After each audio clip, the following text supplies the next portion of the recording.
Λοιπόν, ξαναλέω, πάμε ξανά. Εδώ λοιπόν μας δίνει η εταιρεία σε όλες τις χώρες, έχουμε όλοι την ίδια κλίμακα βάσει της οποίας πληρωνόμαστε. Τι λέει δηλαδή, περίπου 1 ευρώ ίσον με 2 πόντους, 2 PV. Αυτό λοιπόν που λέει εδώ είναι το εξής, ότι έκανες εσύ 250 πόντους, δηλαδή τα μισά σε ευρώ, 125 ευρώ, τζίρο μέσα σε ένα μήνα, θα σου δώσω το 3%. Έκανες 500 PV, δηλαδή 250 ευρώ, θα σου δώσω πίσω τον επόμενο μήνα το 6% στα 250 ευρώ. Ανταποδοτικότητα.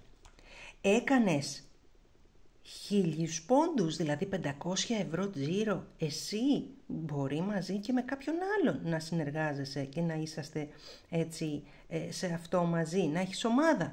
Θα σου δώσω πίσω το 9% στα 500 ευρώ. Έκανες 2.000 πόντους, δηλαδή 1.000 ευρώ, θα πάρεις το 11% πίσω. Ανταποδοτικότητα. Έκανες 2.000 ευρώ, δηλαδή 4.000 πόντους, και έχεις και συνεργάτες, τέλεια.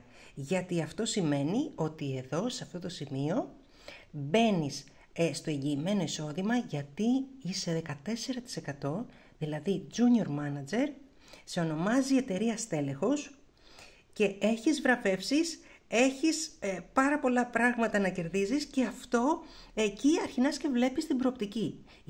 Γιατί πληρώνεσαι.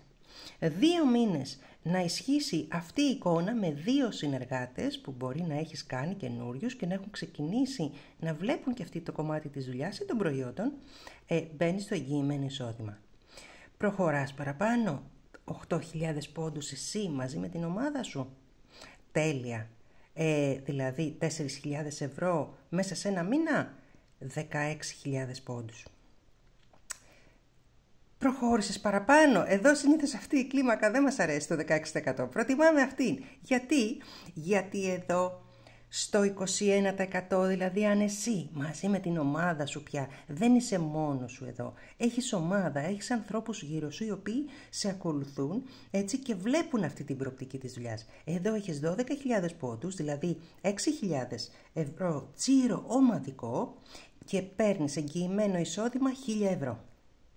Εδώ στα 1.000 ευρώ, αν αυτό το κάνεις μέσα σε 6 μήνες από το ξεκίνημά σου, παίρνεις 230 ευρώ επιπλέον. Η εταιρεία δίνει και 230 ευρώ επιπλέον για να καλύψεις όποιο κομμάτι έτσι, ασφάλισης εσύ πιστεύεις και τα λοιπά. Βάζει όλο αυτό το κομμάτι μέσα και στα δίνει επιπλέον.